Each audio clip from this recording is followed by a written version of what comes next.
स्वागत है आपको अपने YouTube channel ARG education channel पर। दोस्तों आज हम इस वीडियो में 35 human GK question and answer के बारे में जानकारी प्राप्त करने वाले हैं। लेकिन दोस्तों उससे पहले अगर ये वीडियो आपको अच्छा लगे तो लाइक कीजिएगा, शेयर कीजिएगा, सब्सक्राइब कीजिएगा और साथ ही साथ बेल आइकन को ऑन कर दीजिएगा ताकि लेटेस्ट वीडियो सबसे पहले आप तक पहुँच सके। तो चलिए दोस्तों आज की इस वीडियो को शुरू करते हैं। तो सबसे पहला जो क्वेश्चन कर रहा है, मनुष्य का वैज्ञानिक नाम क्या है? तो इसका राइट आंसर क्या हो जाएगा दोस्तों? होमो सेपियंस जो है मनुष्य का वैज्ञानिक नाम है। तो इसका राइट आंसर क्या हो जाएगा दोस्तों? होमो सेपियंस। दोस्तों आपको बता दूं इस वीडियो में मैं जितने भी क्वेश्चन एंड आंसर करा रहा हूँ वह जो है हर एग्जाम में पूछा जाता है, तो इसलिए आपको इसको याद रखना है। तो चलिए दोस्तों आगे बढ़ते हैं। आगे क्या है दोस्तों? आँख के किस भाग में वस्तु का प्रतिबिंब बनता है?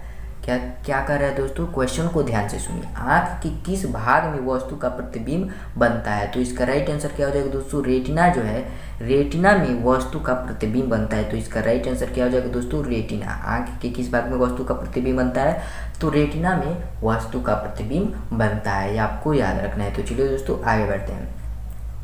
नेक्स्ट क्वेश्चन क्या कर रहा है दोस्तों? नेक्स्ट क्वेश्चन कर रहा है शरीर का सबसे व्यस्त अंग कौन सा है? तो इसका राइट आंसर क्या हो जाएगा दोस्तों? हृदय जो है शरीर का सबसे व्यस्त अंग है। तो इसका राइट आंसर क्या हो जाएगा दोस्तों? हृदय इसका राइट आंसर हो जाएगा। तो चलिए दोस्तों आगे बढ़ते हैं। नेक्स्ट क्या है दोस्तों? नेक्स्ट कह रहा है लाल रक्त कोशिका को अन्य किस नाम से जाना जाता है? तो इसका राइट आंसर क्या हो जाएगा दोस्तों? एरिथ्रोसाइट्स के भी नाम से लाल रक्त कोशिका को जाना जाता है, तो इसको आपको याद रखना है। तो इसका राइट आंसर क्या हो जाएगा दोस्तों? एरिथ्रोसाइट्स हो जाएगा। एरिथ्रोसाइट के नाम से भी लाल रक्त कोशिका को जाना जाता है। तो चलिए दोस्तों आगे बढ़ते हैं। नेक्स्ट क्या है दोस्तों? श्वेत रंग कोशिका को अन्य किस नाम से जाना जाता है? क्या क्वेश्चन कर रहा है दोस्तों? श्वेत रंग कोशिका को अन्य किस नाम से जाना जाता है? आगे हमने क्या सीखा? लाल रक्त कोशिका को अन्य किस नाम से जाना जाता है? सॉरी दोस्तों, यहाँ पे रहेगा रक्त, यहाँ पे रहेगा रक्त, इस वाले जगह पर रक्त रहेगा तो यहाँ पे रंग है। तो चलिए दोस्तों यहाँ पे रक्त रहेगा, आप टाइप कर लीजिएगा। तो चलिए दोस्तों श्वेत रक्त कोशिका को अन्य किस नाम से जाना जाता है? तो इसका राइट आंसर क्या हो जाएगा दोस्तों? ल्यूकोसाइट्स के नाम से श्वेत रक्त कोशिका को जाना जाता है। तो इसको आपको याद रखना है। तो इसका राइट आंसर क्या हो जाएगा दोस्तों? ल्यूकोसाइट्स इसका राइट आंसर हो जाएगा। तो चलिए दोस्तों आगे बढ़ते हैं। आगे क्या है दोस्तों? लाल रक्त कोशिका जिसको इंग्लिश में हम कहते हैं रेड ब्लड सेल्स, ठीक है दोस्तों, रेड ब्लड सेल्स को एरिथ्रोसाइट्स के रूप में भी जाना जाता है।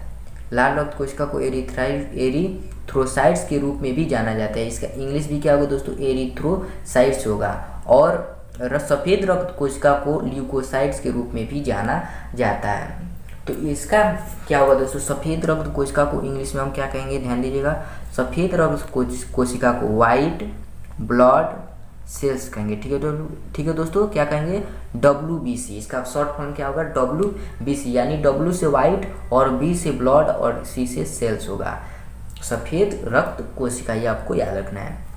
और लाल रक्त कोशिका को दोस्तों, लाल रक्त कोशिका को हम लोग कहते हैं रेड ब्लड सेल्स, ठीक है, ये आपको याद रखना है। ये व्हाइट रक्त कोशिका और ये रेड ब्लड कोशिका, ठीक है दोस्तों। तो चलिए आगे बढ़ते हैं। आगे क्या है दोस्तों? आंखों में प्रवेश करने वाली प्रकाश की मात्रा को नियंत्रण कौन करता है? क्या कर रहा है दोस्तों? आंखों में प्रवेश करने वाली प्रकाश की मात्रा को नियंत्रण कौन करता है? तो इसका राइट आंसर हो जाएगा दोस्तों आइरिस। क्या हो जाएगा दोस्तों? आइरिस इसका राइट आंसर होगा। तो ये आपको याद रखना है। तो चलिए दोस्तों आगे बढ़ते हैं। आगे क्या है दोस्तों? परितारिका या आइरिस मानव तथा अधिकांश स्तनधारियों एवं पक्षियों का आंख के भीतर के एक पतली वृत्ताकार संरचना है, ठीक है, जिसका काम आंख के तारे के व्यास को नियंत्रण करना होता है। इस प्रकार आइरिस रेटिना पर पहुंचने वाले प्रकाश की मात्रा को क्या करता है? नियंत्रण करता है। मान लीजिए कोई भी प्रकाश रेटिना पहुंचने तक जो है आइरिस उसको नियंत्रण कर लेता है, अब यानी कि उसको कंट्रोल कर लेता है। तो चलिए दोस्तों आगे बढ़ते हैं। आगे क्या है दोस्तों? आगे ध्यान दीजिएगा। आगे क्या है दोस्तों? मानव त्वचा के अध्ययन करने वाले विज्ञान को क्या कहते हैं? क्या कह रहा है दोस्तों? ध्यान दीजिएगा दोस्तों। मानव त्वचा के अध्ययन करने वाले विज्ञान को क्या कहते हैं? तो इसका राइट आंसर क्या हो जाएगा दोस्तों? डर्मेटोलॉजी कहते हैं, ठीक है। इसका राइट आंसर क्या होगा दोस्तों? डर्मेटोलॉजी। यानी जब आप त्वचा के अध्ययन करते हैं, त्वचा के बारे में कुछ जानकारी प्राप्त करते हैं, तो उस अध्ययन को हम लोग कहते हैं ओडोटोलॉजी कहते हैं। ठीक है, ये आपको याद रखना है। तो चलिए दोस्तों आगे बढ़ते हैं।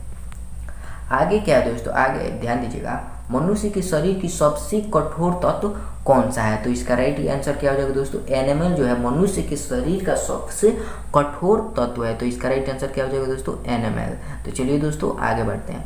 आगे क्या होगा दोस्तों, आगे ध्यान दीजिएगा, मनुष्य के नाखून में कौन सा प्रोटीन पाया जाता है? क्या कर रहा है दोस्तों, मनुष्य के नाखून में कौन सा प्रोटीन पाया जाता है? तो इसका राइट आंसर क्या हो जाएगा दोस्तों, केराटिन। केराटिन नामक प्रोटीन पाया जाता है मनुष्य के नाखून में। तो ये आपको याद रखना है। तो इसका राइट आंसर क्या हो जाएगा दोस्तों, केराटिन इसका राइट आंसर हो जाएगा। तो चलिए दोस्तों आगे बढ़ते हैं। आगे क्या है दोस्तों, मानव शरीर की सबसे बड़ी ग्रंथि कौन सी है? तो इसका सबसे बड़ी ग्रंथि कौन सी है दोस्तों, तो इसका राइट आंसर हो जाएगा यकृत, जिसे हम लीवर भी कहते हैं। तो इसका राइट आंसर क्या हो जाएगा दोस्तों, यकृत। मानव शरीर की सबसे बड़ी ग्रंथि कौन सी है? तो यकृत है, ये आपको याद रखना है। तो चलिए दोस्तों आगे बढ़ते हैं।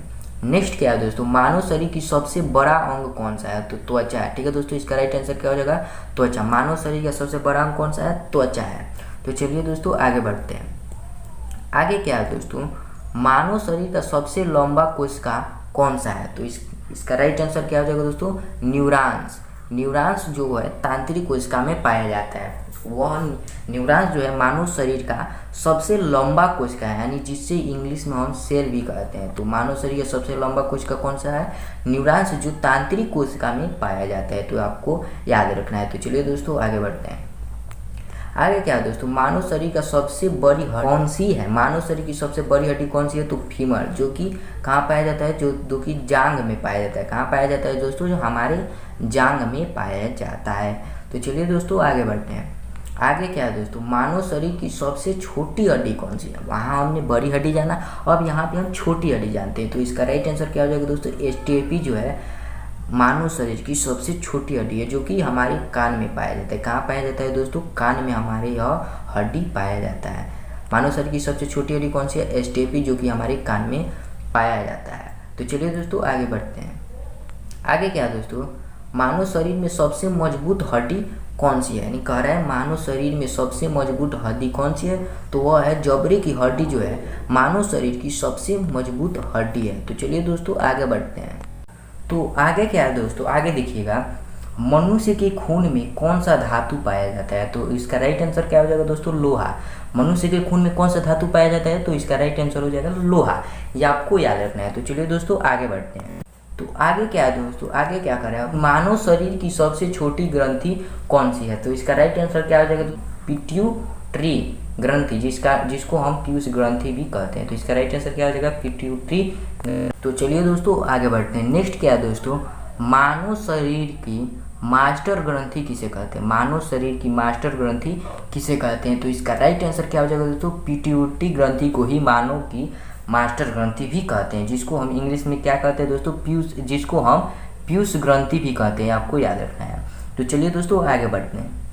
नेक्स्ट क्या है दोस्तों, मानव शरीर का तापमान कितना होता है? मानव शरीर का तापमान कितना होता है? तो इसका राइट आंसर क्या होगा दोस्तों, ध्यान दीजिएगा, मनुष्य के शरीर का सामान्य तापमान 36.38 सेल्सियस या 95.5 डिग्री फ़ारेनहाइट होता है। ये आपको याद रखना है। तो चलिए दोस्तों आगे बढ़ते हैं। नेक्स्ट क्या है दोस्तों, ध्यान दीजिएगा, नेक्स्ट है मानव शरीर में गुणसूत्रों की संख्या होती है। तो इसका राइट आंसर हो जाएगा 46 और 23 जोड़े होते हैं। ठीक है, इसका राइट आंसर क्या हो जाएगा दोस्तों, 46 और 23 जोड़े होते हैं। तो चलिए दोस्तों आगे बढ़ते हैं। आगे क्या है दोस्तों, मानव मस्तिष्क का सबसे बड़ा भाग कौन सा है? तो इसका राइट आंसर क्या हो जाएगा दोस्तों, सेरेब्रम जो है मानव शरीर का, मानव मस्तिष्क का सबसे बड़ा भाग है। तो कौन सा राइट आंसर होगा, सेरेब्रम इसका राइट आंसर होगा। तो चलिए दोस्तों आगे बढ़ते हैं। आगे क्या है दोस्तों, दांतों और हड्डियों की संरचना के लिए कौन सा तत्व जरूरी है? तो इसका राइट आंसर हो जाएगा कैल्शियम एवं फास्फोरस दांतों एवं हड्डियों की संरचना के लिए आवश्यक है। तो इसका राइट आंसर कैल्शियम एवं फास्फोरस हो जाएगा। तो चलिए दोस्तों आगे बढ़ते हैं। दांत के अध्ययन को क्या कहते हैं? क्या कर रहा है दोस्तों, दांत के अध्ययन को क्या कहते हैं? तो इसका राइट आंसर क्या हो जाएगा दोस्तों, ओडोंटोलॉजी। क्या हो जाएगा दोस्तों, इसका राइट आंसर ओडोंटोलॉजी। दांत के अध्ययन को क्या कहते हैं, ओडोंटोलॉजी कहते हैं। आपको याद रखना है। तो चलिए दोस्तों नेक्स्ट देखते हैं। नेक्स्ट क्या है दोस्तों, कोशिका की आत्महत्या की थैली किसे कहा जाता है? आत्महत्या की थैली किसे कहा जाता है? कोशिका की आत्महत्या की थैली किसे कहा जाता है? तो इसका राइट आंसर क्या हो जाएगा? लाइसोसोम। इसका राइट आंसर हो जाएगा लाइसोसोम, इसका राइट आंसर हो जाएगा। तो चलिए दोस्तों आगे बढ़ते हैं।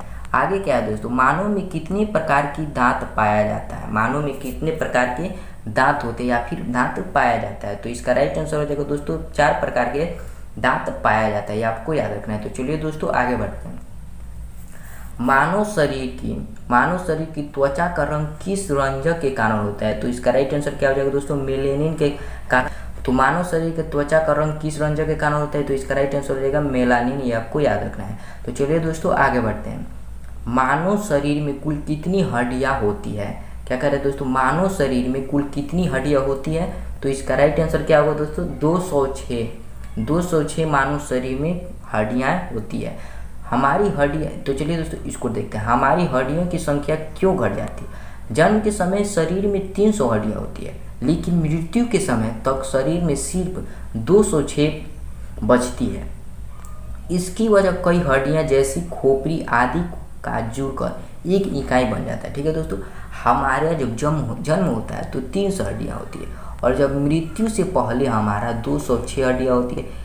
बाकी जो हड्डियाँ होती है वो आपस में जुड़ जाती है, तो यह क्या बन जाता है? एक इकाई बन जाता है।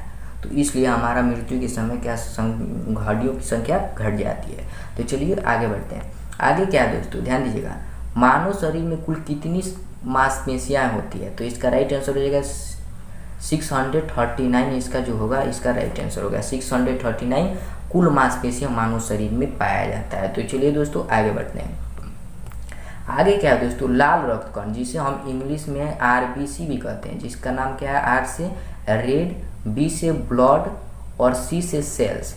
तो लाल रक्त कोशिका का निर्माण कहाँ होता है? तो इसका राइट आंसर होगा क्या दोस्तों? अस्थि मज्जा में लाल रक्त कोशिका का निर्माण होता है। अस्थि मज्जा में लाल रक्त कोशिका का निर्माण होता है, जिसे इंग्लिश में हम बोन मैरो भी कहते हैं, ये आपको याद रखना है। तो चलिए दोस्तों आगे बढ़ते हैं। मानव शरीर का ताप नियंत्रण कौन सी ग्रंथि करती है? तो इसका राइट आंसर क्या हो जाएगा दोस्तों? हाइपोथैलेमस ग्रंथि। क्या हो जाएगा दोस्तों? हाइपोथैलेमस ग्रंथि इसका राइट आंसर होगा। मानव शरीर की ताप नियंत्रण कौन सी ग्रंथि करती है? तो हाइपोथैलेमस जो है ग्रंथि ताप को नियंत्रण करती है, आपको याद रखना है। तो चलिए दोस्तों आगे बढ़ते हैं। आगे क्या है दोस्तों? सफ़ेद रक्त कोशिका का जीवन काल कितने दिन तक होता है? क्या दोस्तों? सफ़ेद रक्त कोशिका, जिसे WB और C से WBC भी कहते हैं, यानी कि W से क्या दोस्तों? व्हाइट, B से ब्लड और C से सेल्स। तो WBC यानी सफ़ेद रक्त का कोशिका का जीवन कितने दिन तक का होता है? तो 2 से 4 दिन तक का होता है। 2 से 4 दिन तक का इसका जीवन होता है। तो चलिए दोस्तों आगे बढ़ते हैं। लाल रक्त कोशिका का जीवन कितने दिनों तक का होता है? तो 120 दिनों तक का लाल रक्त कोशिका का क्या होता है? जीवन काल होता है 120 दिनों तक का। तो चलिए दोस्तों आगे बढ़ते हैं। नेक्स्ट क्या है दोस्तों? रक्त बिंबाणु, यानी जिसे इंग्लिश में हम ब्लड प्लेटलेट्स भी कहते हैं, का निर्माण कहाँ होता है? रक्त बिंबाणु का निर्माण कहाँ होता है? तो इसका राइट आंसर क्या हो जाएगा दोस्तों? अस्थि मज्जा में रक्त बिंबाणु का निर्माण होता है। तो